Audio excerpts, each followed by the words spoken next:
Yes. There you go. It's official. Okay. And we'll go to the screen share because Harriet's put together an extremely informative and attractive PowerPoint.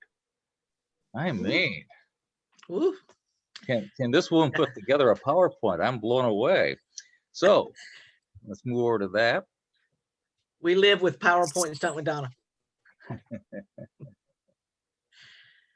Okay. Let me just say that this opportunity has really collided with everything that's important in my life right now. I would call this a God wink moment, quite frankly, because I have been changing over the last few years, and this opportunity to talk with fellow Christians who have similar issues has just been such an incredible opportunity for me. That, along with work at the Virginia Department of Education, where equity is a focus right now. And most of the material that I'm going to share with you has literally come from the website on equity at the Virginia Department of Education. I apologize for not sending materials out to you in advance, but quite frankly, I kept changing what I wanted to say today.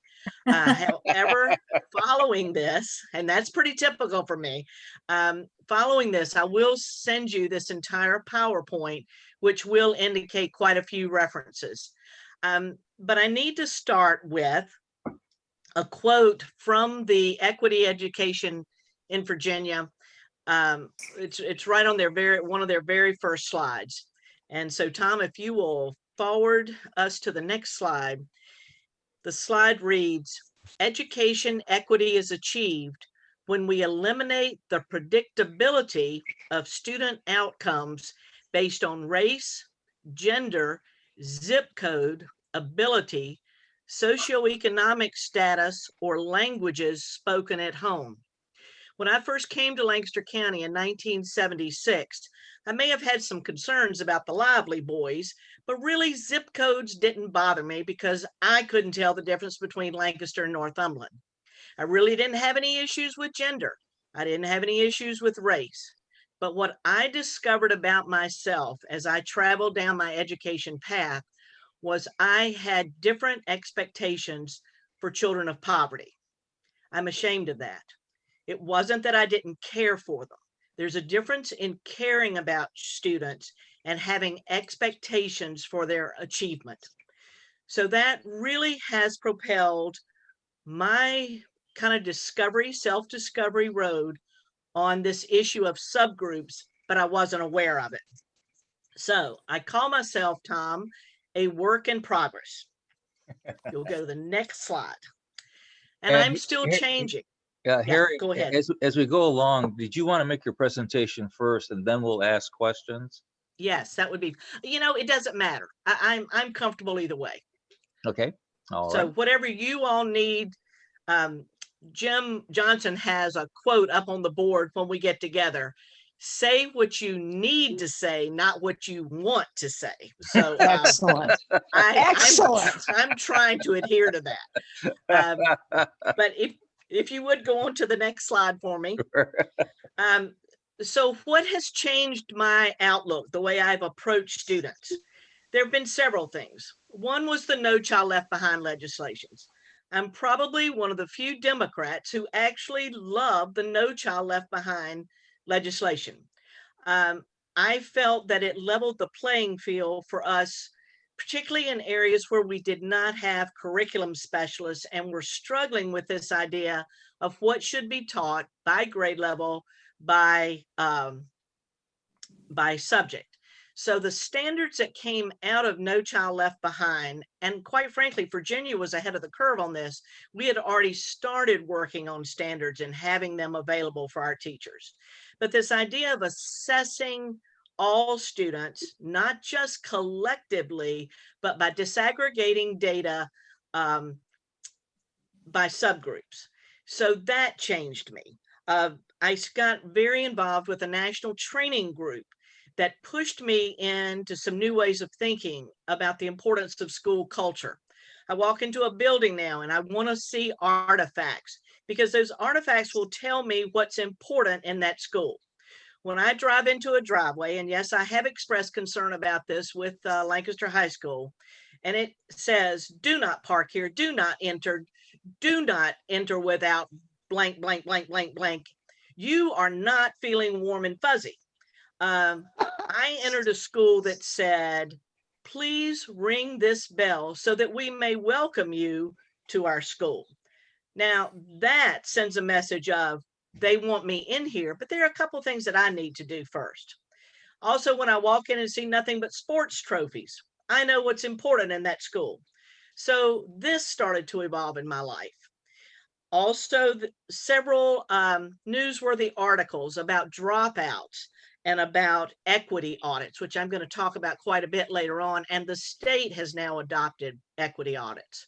So we started calling students who were not, whose profile was looking different than the mass, falling through the cracks or having achievement gaps, or suddenly we're starting to talk about, ooh, equity. Could these students not be experiencing a lack of access to programs that more affluent students, dare I say white students, our Asian students had access to? So no matter what we called it or slapped a label on it, there were issues involving specific subgroups. Okay, Tom. So I started collecting data. Well, actually, the data attacked me, I must admit. Through my national work with the Southern Regional Education Board out of Atlanta, the data really slapped me in the face. So today I'm going to share with you data regarding teacher inequities, special placement inequities, graduation, and some expectation inequities. But what I started to realize was good teaching matters, not just teaching that engages students. I fell prey to that for many, many years. I wanted to see happy children, happy teachers. Life is good. I can go home. The parents aren't going to be calling me at night. But then suddenly I realized engagement really isn't any good unless the children are learning something. That was a major piece. I know that sounds like that should have been the first thing I recognized, but engagement was a big concept back in the late 80s and 90s. We wanted to see children engaged in the classroom. So this graph will show you, or Tom, could you go back one? This is a graph of students that were at about the same mathematics level at the beginning of third grade. They were scoring at about the same levels. But look at what happens 3 years down the road at the end of fifth grade. And now you can go on. You'll see how students that were assigned to 3 effective teachers continue to grow in their achievement levels. But those students that were assigned to 3 ineffective teachers not only didn't make progress, they lost ground. So those kids, that 27%, could have been having all the fun in the world, but they were not learning. And that's where we have to be very clear as an educational institution. What is our role? It is to teach students and have them achieve at appropriate levels. Okay, Tom? Also, there was data back in 2000 regarding the percentage of secondary classes, high school classes being taught by teachers lacking a major or minor in field. And I got to tell you, when I was sitting in the central office chair in August, if somebody walked through the door with a temperature, they got consideration. It was hard finding secondary teachers. Oh, it's fine here. Back when I was involved. But take a look at this slide. It's pretty telling. Our least prepared teachers were being assigned to high poverty schools. Our least prepared teachers were being assigned to high minority schools. Now, you'll remember the slide I just showed you. We know that ineffective teachers will impact student achievement. That's been proven. So when we start taking teachers that have no experience, have no major in the subject that they're being taught, have no specific training in education. How we take care of the trash. I can do it too. We're gonna, You don't we're want to gonna, just, okay, okay. They all kind of right there. we're gonna, yeah, Okay. talk about some No, I don't trash mind talk doing that. here. Somebody needs to mute. We're gonna have issues. We're gonna have issues with student achievement when we are assigning our least prepared students to these high poverty and high minority schools. Another slide proving this point. Tom, if you'll slide me over. Oops. This is regarding special placements. Let your eyes look at the number of subgroups: African American, Asian, Latino, Native American, white, and then a total number. Then look at the column to the right. This represents the percentage of these subgroups in our schools. So the idea should follow that if there's 70% of African Americans in our schools, there should be 17% of African Americans in our gifted programs, 17% in our special education programs, and 17% of students suspended.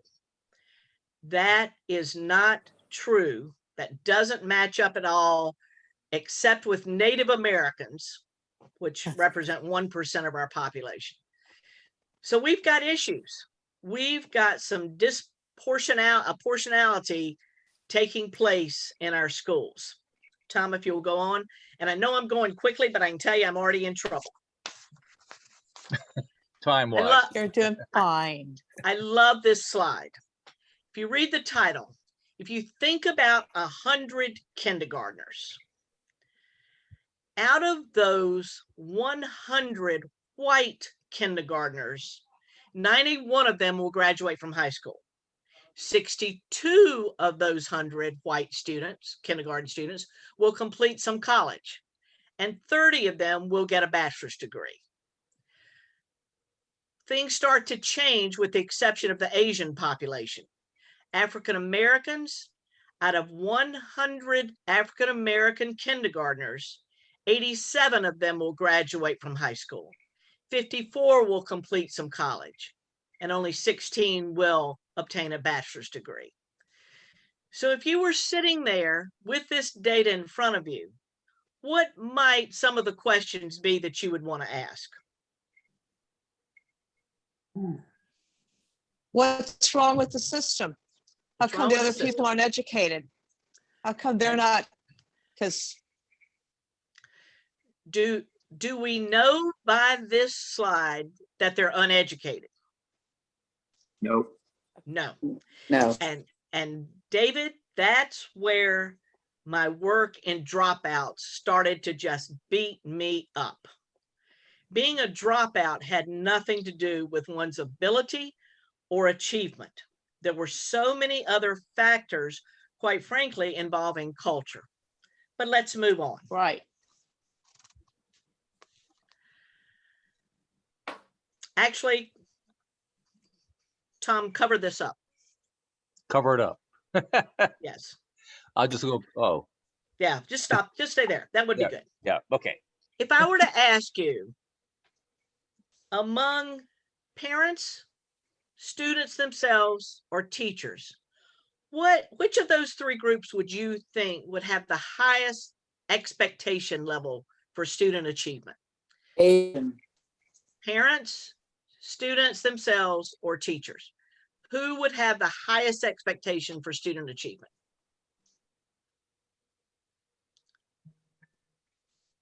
Anybody? Teachers? Who else? I know it's probably not going to be the parents or the kids, because especially Okay. the minorities. Well, this killed me. Tom, now you can go on. This upset me so badly. It's the students Oh. themselves. The teachers had the lowest expectations for their students going on to a 4-year college or having a successful full-time job. Wow. Teachers And we know unless there are high expectations in our classrooms, students will be the first to recognize I got a phony in here and she or he does not care about me. So we started looking at equity audits, which is on the next slide. Harriet, can I ask a question? Oh, certainly. Is this a national number or is this Virginia specific? No, this is national. Okay. And This is national. Still around 2000, 99, 2000? Still around 2000. I have not gotten into current data yet. Okay. Fine. This is all kind of during my transformation, what was slapping me in the face. I got to tell you, though, there hasn't been a lot of change in 20 years. Not to spoil the end result here, but we haven't seen a whole lot of change. But anyway, we started equity audits, or some of us started equity audits, which combine teacher quality equity, those components I mentioned earlier, mobility, training, experience. And we looked also, go ahead to the next slide, Tom. We also look at programmatic equity, the idea of our various programs and students having access to them, looking at placement in gifted programs, special education. And then even though suspensions are not technically a program, they did impact the programs and participation and achievement levels, which led to achievement equity. Lynn Kennedy, whom I just absolutely worship, an awesome educator, a guru respected throughout the country. He once told me that only 2 or 3% of our student population cannot be taught to read on grade level. Think about that. The high percentages of students not performing on grade level are not the fault of students. We haven't figured out how to teach them. Okay, if you'll go into the next one. There's that. This is current data. This is data that's coming right off of the website. I'm still trying to follow teacher data, graduation data, and special placement data. I do not have any current expectation data. But if you'll look here, we're still hurting our high poverty schools. And you'll see that chart on the left has to do with the percent of economically disadvantaged students. If a school is 81 to 100% considered disadvantaged, we're placing 15.32% of our teachers there, our new and provisionally licensed. Provisionally licensed mean you did not come through an approved program, you're still trying to get there, but it's a piecemeal process.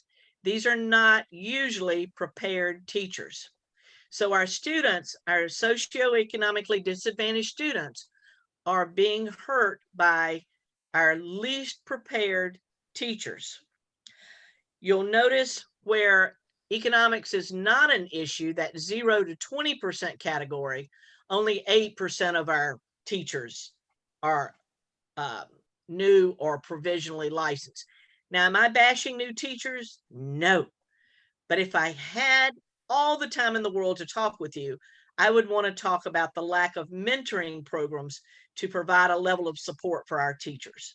Just keep that in the back of your mind and know that I can climb up on that soapbox whenever you would like for me to. So the other half of this slide, which I'm just going to hit, Virginia is 26 for state and local per pupil funding for pre-K through 12 education out of the nation. We're the 42nd for state per pupil funding. Real quickly, Virginia provides state funding, but the bulk of the funding comes from the locality if you have a high composite index. And following this presentation, David Whitlow is going to share what that means. Because he's had to deal with it his entire career. We're 32nd for average salary of public K-12 teachers. Folks, don't tell me we can get the best and the greatest when we are 32nd in the country paying our teachers. That too is another soapbox for another day. David, you may go on. I mean, not David, Tom.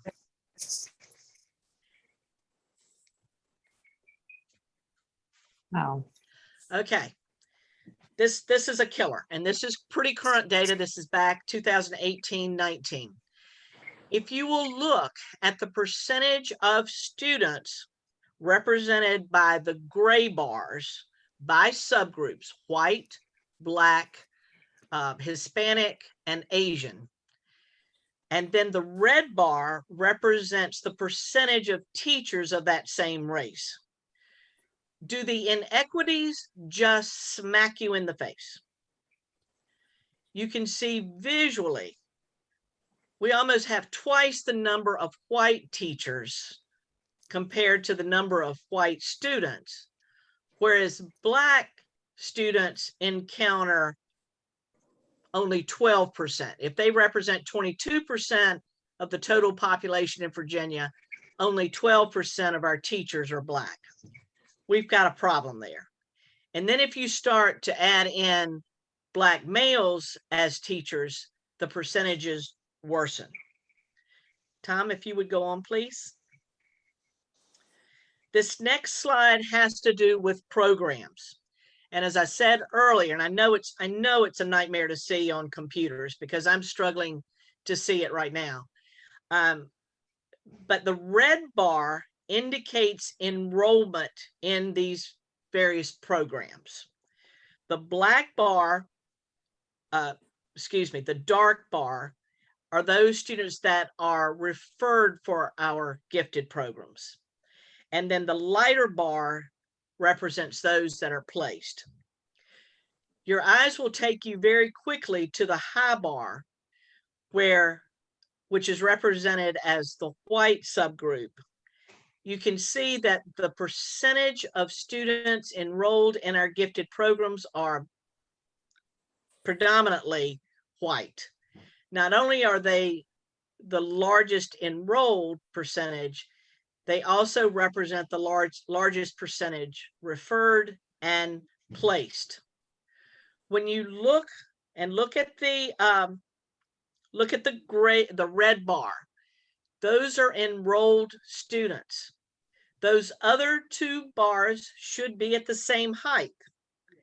Our referrals should represent the same percentages represented by the students enrolled, and our placement into gifted programs or advanced academic programs should be the same.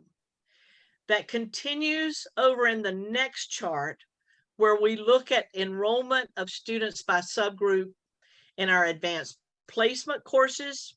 You'll remember those courses. It's the one that you had to take a test at the end, and then if you scored high enough, you got college credit for it.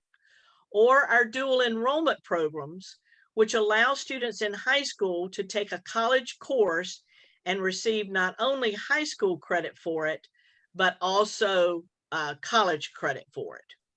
And once again, the highest bar is our Asian population, followed by our white, which is the darker kind of burnt orange to the left.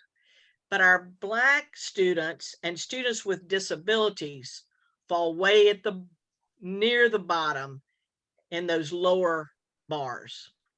We've got some equity issues. Okay, next slide, Tom.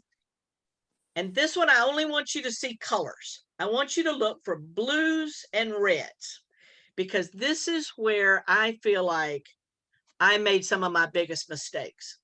I had access to this data throughout my career. But what I would always present to the school board, because quite frankly, all anybody was interested in the paper was, did we do better than Northumberland and Richmond counties? So all I gave were conglomerate or total scores representing all students. Well, if you'll notice up in the far left corner, the very top row, there's a lot of blue there. We want to see blue. Blue makes us happy. Red is not a good thing.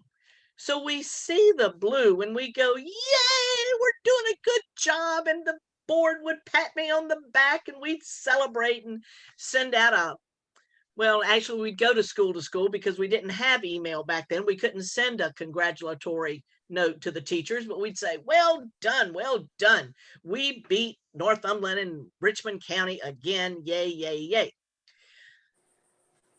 But let your eyes go to where there's a lot of red. I could have done this for Lancaster schools. Fortunately, I did do it when I went to Gloucester schools. We started paying attention to subgroups, but in my early career, we did not. It was about conglomerate scores. But you'll see we're in trouble in the state of Virginia with economically disadvantaged students, students with disabilities. We're in trouble with English language learners and with our special education students. That's where we're having the most issues. And then up on the top row, far right, you'll see we're also in trouble with Black students. Now, if you believe all students are equal, and I pray that every day, then what am I doing about the red? Folks, that's where the rubber meets the road. And I do believe that Virginia is finally really taking an issue at a serious look at these discrepancies among our subgroups, particularly with Black, with disabled students, which should improve. If we could get a handle on that, probably our economically disadvantaged student scores will drastically improve. Some of you may be, yes, Donna. I'm surprised that Lancaster and Northumberland are different. I would have thought Northumberland would show, like for Black or economically disadvantaged, that they would both show red. And Donna, you are so much better than I am. I cannot see that right now. Okay. But what I would talk do, about it offline. Yeah, if you're interested in it, I can show you where we can get that data and we can look at it together, because there are a host of publicly available documents that will give you this kind of information. And that's really what I'm trying to do today, is to stir the pot and get you to get excited about data the way I get excited about data. Hey, Harriet. Yes. So I can see that a little bit on the Black population and also the economically disadvantaged. And there may not be that much difference between the red and the really dark blue, and which all the Northern Neck counties are. Yes. So, it may be 68% versus 72%. So it may not be statistically significant. Correct. And Treadwell, you just nailed something. We've got to be careful when we make assumptions using data like this. We've got to literally, which No Child Left Behind did this for us, we've got to assign a name to a score and put that child under the microscope.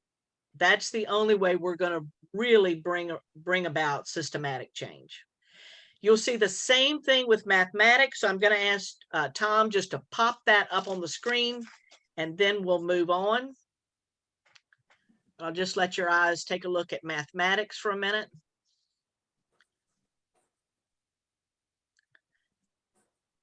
Tom. There we go. Just a quick look, except with the students with disabilities, we seem to do better in mathematics across the state with subgroups than we did with reading.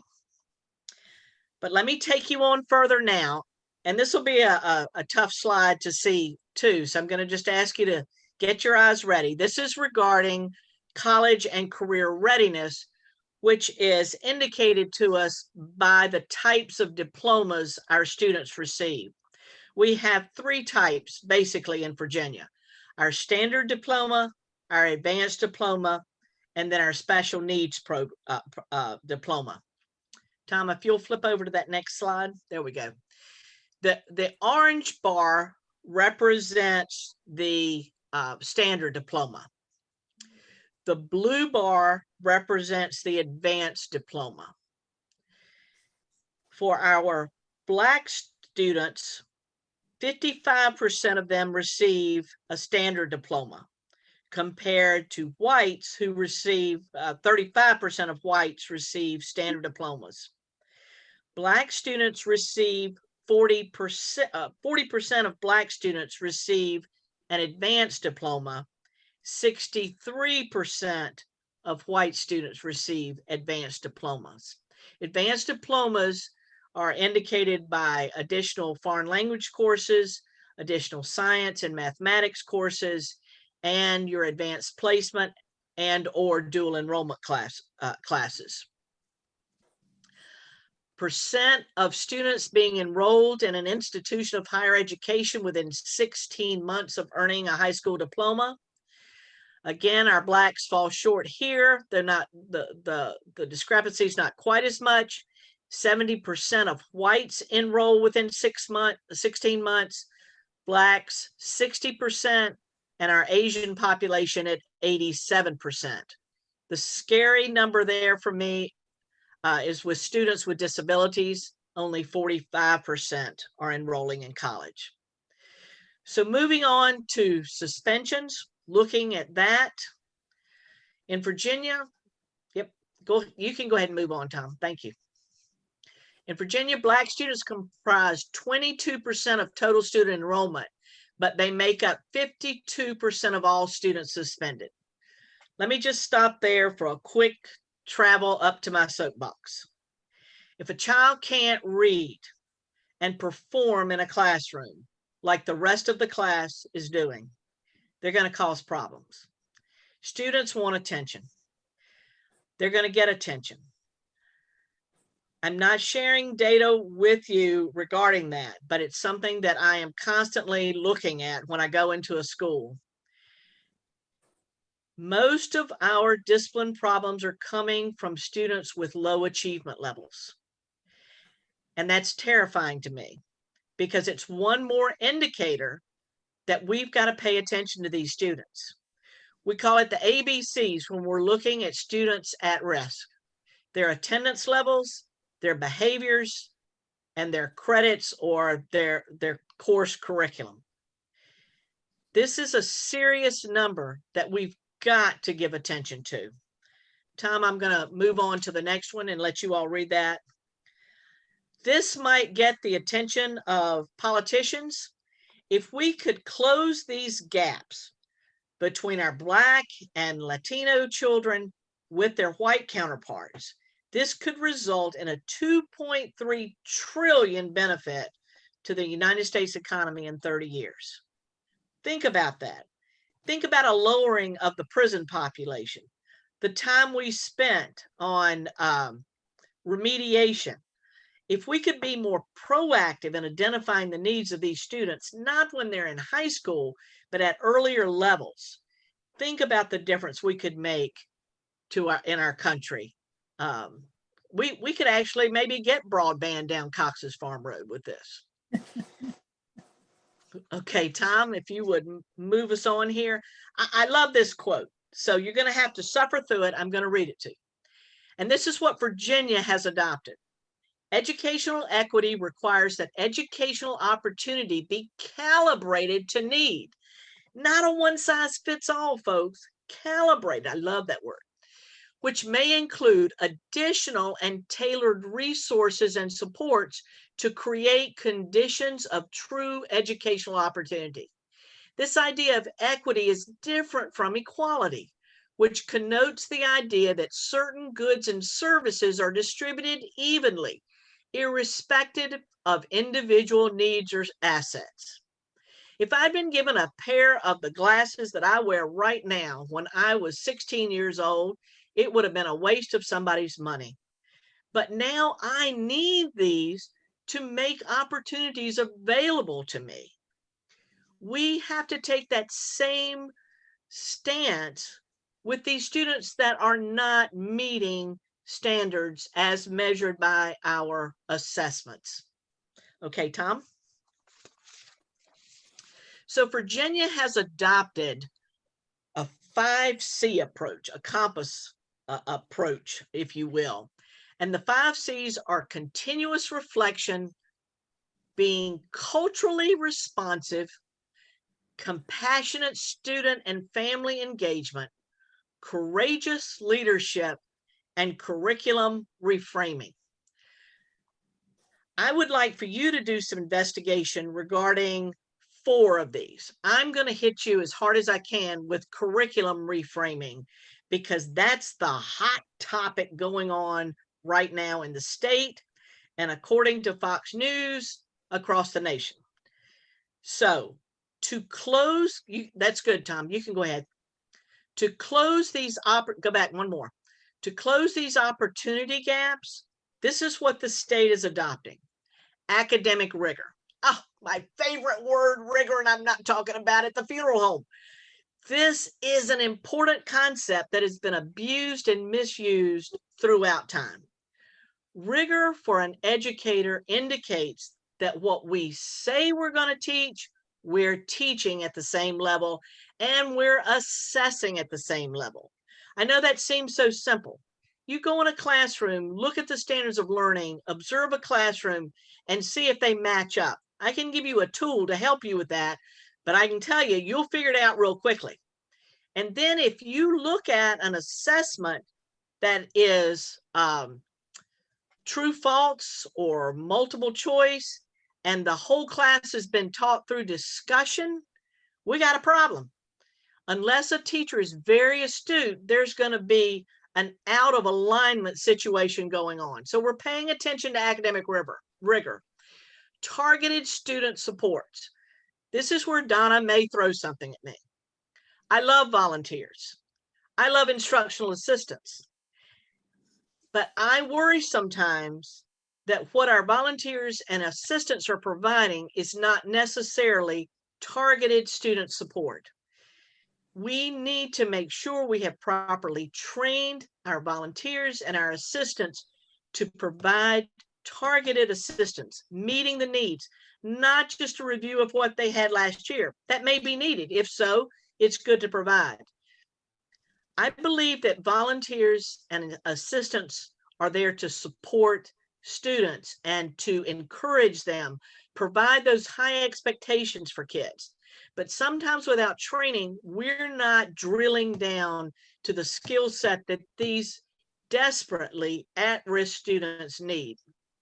To continue, we need to differentiate and scale instruction. Just like my glasses, I didn't get this prescription at the beginning. They gradually worked me into a stronger prescription. We got to look at kids the same way. We're not changing standards. Please don't leave here today and think that I'm offering multiple curriculums. I'm not. The standards remain the same, but how we get a child to be successful in meeting those standards is going to be different for just about every child. And so you see the various trucks going, and a new truck that's been added, which has certainly been critical. You've only got to listen to the Olympics, is our social emotional learning. We've got to pay more attention to the emotional, mental health needs of our students. Tom, we're moving on. Also, we're going to, yes. If I might just interject something briefly, because I will have to leave very shortly, and this part is where I'd love to continue. I will share with you in the group that there's recognition across our nonprofits and the schools that we need to link together to reinforce each other. And to do that, we've got the school involved on the Boys and Girls Club board, and we've got the RCC involved on the board, which means that we're talking about school counselors. How do we bring them in? How do we link to what they see as needs? And we also are linking to the mentoring system that they have in the school system. And some of our volunteers will work at the school level and some in the club.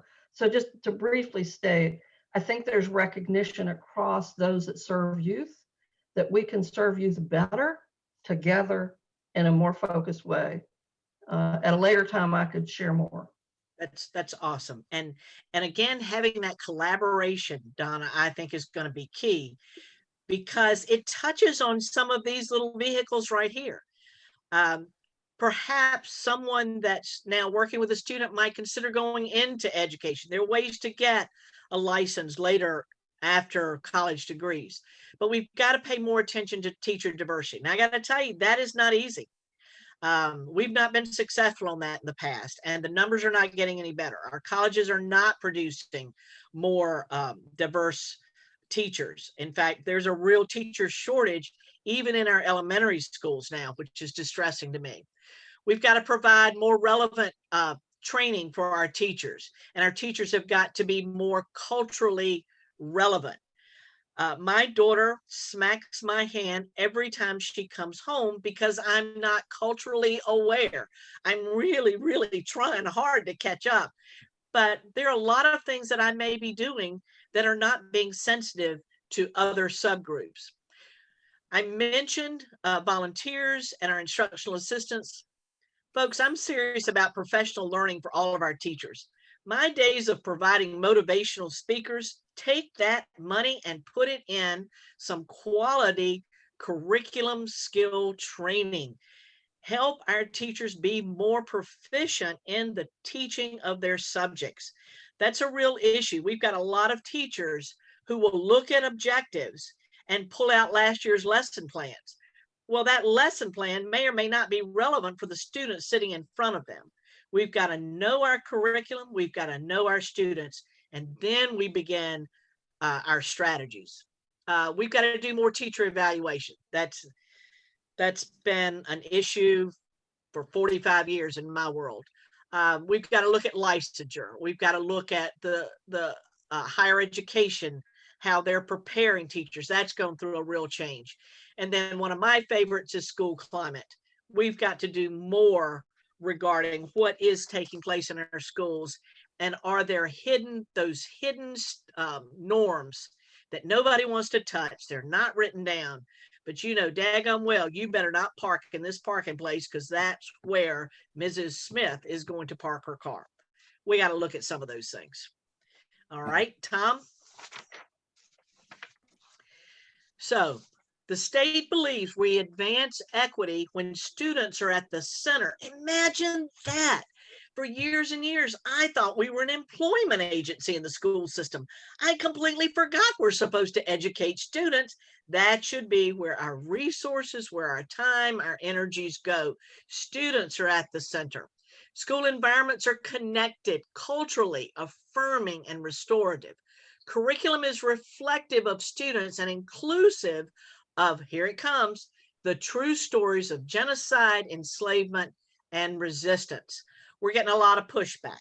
You hear it on the news every night. Currently, Virginia is redoing their history and social studies standards. I invite you to follow that process. There's a link right off the Virginia Department of Education website where you can follow what's taking place there. And I would encourage you to do so. But there is an effort to do just this, to depict the truth. We're not into critical race theory. I asked some of my colleagues about that. They believe that is something that is very political right now, is driven by structures rather, and the impact this has on our legal and policy structures. So the state is not taking that on right now. I'll let you decide whether the national unions are taking on or not. But right now, this is the focus of Virginia.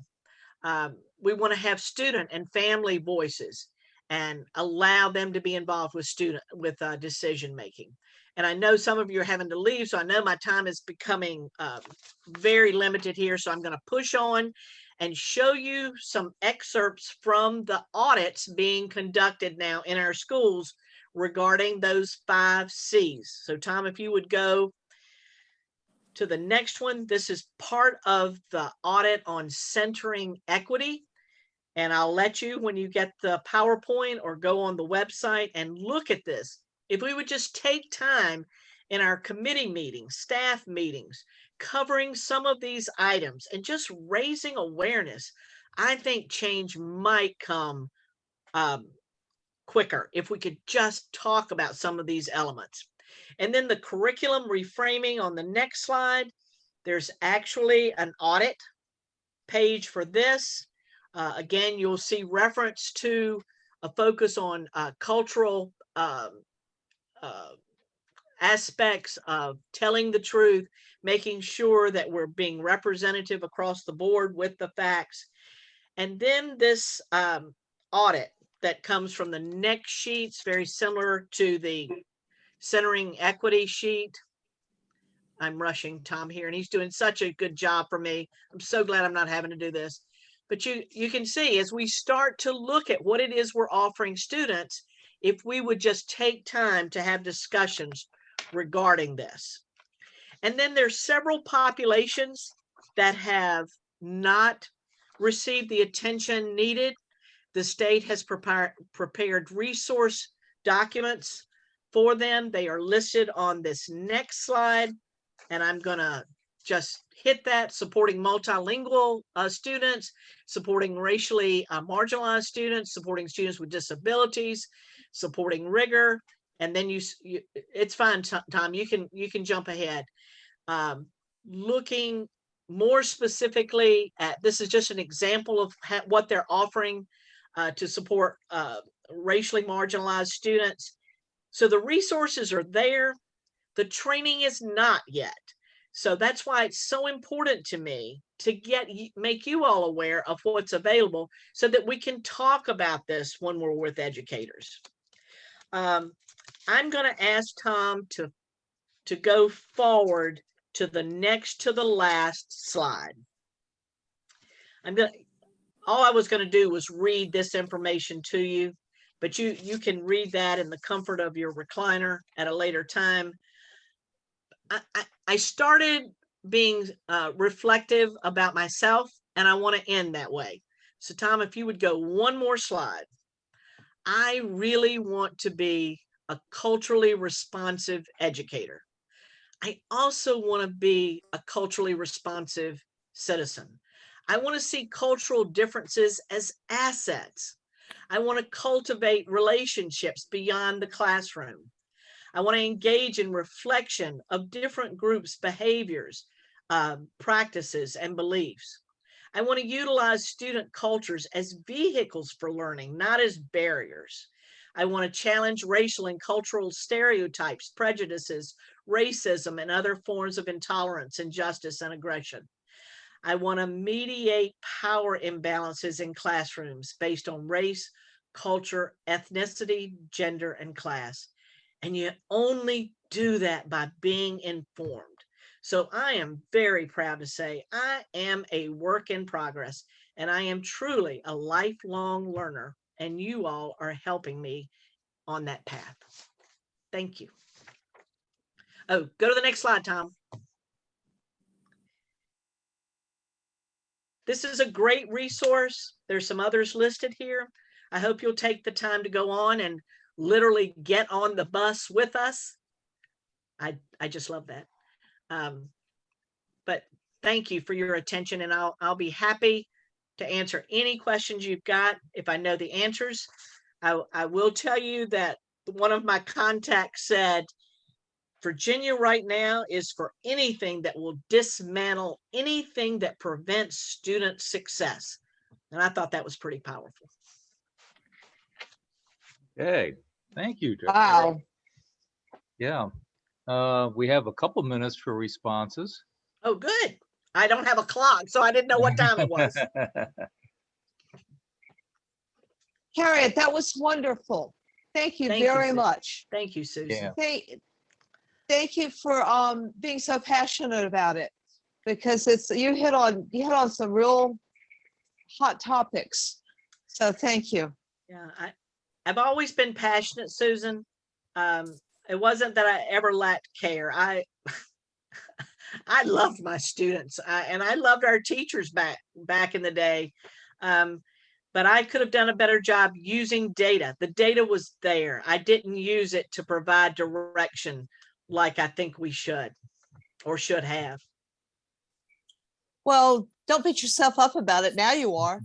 So no, that wouldn't do any good if I crawl in a hole. That's not going to help. So I also see a lot of parallels and what you're in some of the slides and the being aware and looking at the students and trying to individualize it. is just some of the things we went through in missionary training when we go into a culture, what we Exactly. would have to look for. And All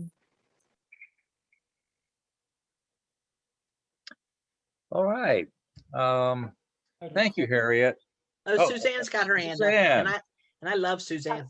Oh, Harriet, that was fabulous. That was just fabulous. Question number one, why is it that you are not on the school board, or are you? And if you're not, you should be. Yeah. A talk Wait for a minute. another day. You talk to David and Susan. Okay. You know, I did professional development for teachers all over Virginia for over 30 years. So I understand the great difference, the disparity and the level of skill and all those kinds of things. And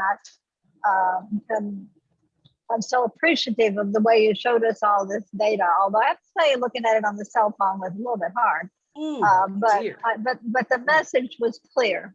The message was clear, and I'm grateful. It sounds like, at least on the front of cultural sensitivity and getting real, helping people see their biases, our biases, and how we can do better. I think that gives me hope. And if you leave us with instructions on some specific things we can do, we'd be grateful for it. So thanks so much. Okay, Bob. Yes, I wanted to ask a couple of questions. Number one, what is the state doing about readiness? And the reason I asked that question is because equity begins at the beginning. And I'm using this as a metaphor, not literally. If we start a race, we all start at the same starting line. And there are certain children, not any fault of their own, but because of deprivation or other extenuating circumstances, that are simply not ready to enter into the educational system. What are we doing about those children? We used to have Head Start. I don't hear much about that, but I'd like to hear your thoughts on readiness. Well, a lot of people who used to think life only happened in education at the secondary level are now changing their tunes. And they're realizing if we don't provide a strong base for our children pre-K through third grade, if they haven't achieved certain levels by third grade, we're basically just putting a Band-Aid on their issues forever, because very little change will occur. So there are funds. There's a big push financially to get pre-K programs. That hasn't happened. And of course, like everything else in Virginia, you've got a variety of programs.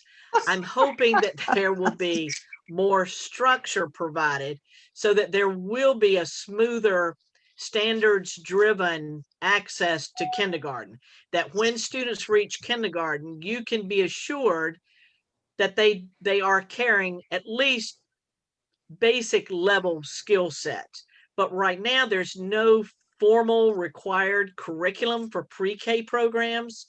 And so there's huge variety. But I think the number of pre-K programs is increasing. More and more facilities are being made available. I will tell you that a lot of the federal monies that are being given to the schools right now are being used to erect preschool program buildings. That's something federal funds have rarely been used for, is the actual construction. The only downside of that is they've got to be able to do it within the next 2 or 3 years. But I see a real research-wise, in a practical manner, we are realizing we have got to strengthen our pre-K programs. So I appreciate your being, sounds like you're very supportive of that. So I'm grateful for that. So. My other question had to do with at-risk students. I happen to believe that we can detect people that are at risk, not just students, but people in our society, that they leave trails, if you will, but that's another discussion. When, as a professional educator, what do you think the earliest time frame is to detect a really at-risk student. And what I mean by at risk is at risk for failure, at risk for behavioral problems, all the various variables that you discussed earlier. I think I'm being generous on this, but within the first 6 weeks of school, kindergarten. Kindergarten. Yes. Absolutely. What Could you plagues us elaborate on that? is we're not doing anything about it. That's what I mean by targeted assistance. We have to stop the presses and change that child's program from what we had originally decided would be the regular or middle of the road program. We've got to provide interventions right then. I'll tell you right now, I'm not a believer of holding kids back or failing kids. I believe in assigning different strategies immediately to correct those deficiencies. Remember what I said that Dr. Kennedy told me? There are only 3% of students who can't be taught to read.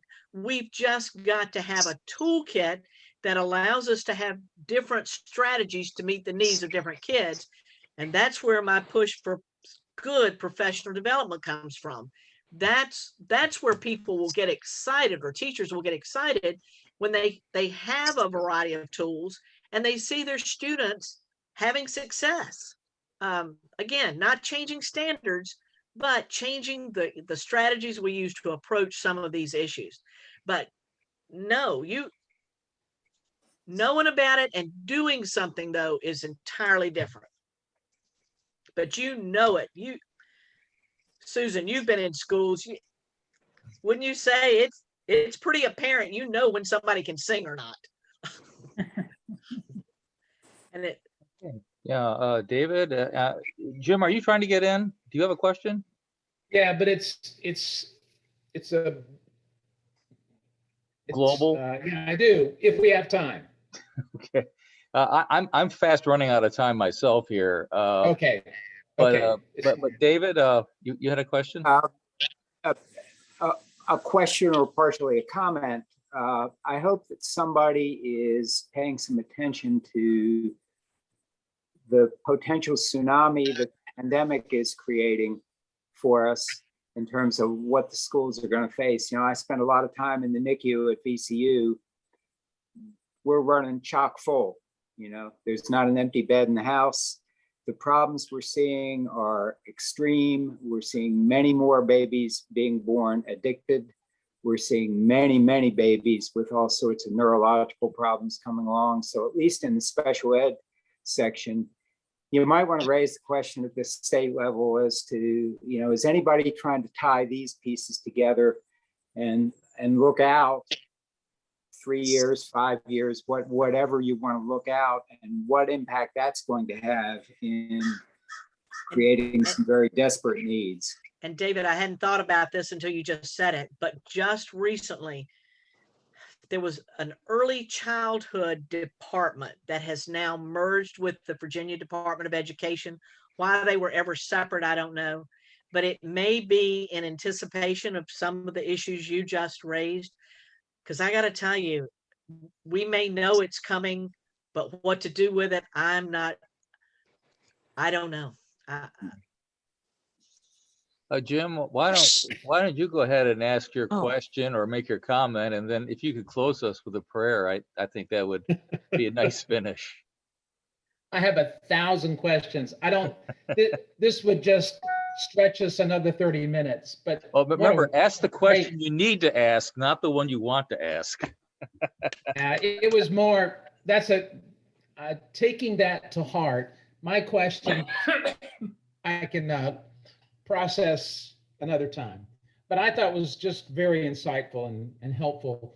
The comment is that those 5 C's that you had up there, that could have been on any not-for-profit, a church. I just saw them. I saw them as universals. I thought that was one of my theories. Is you can always work with people who share your values.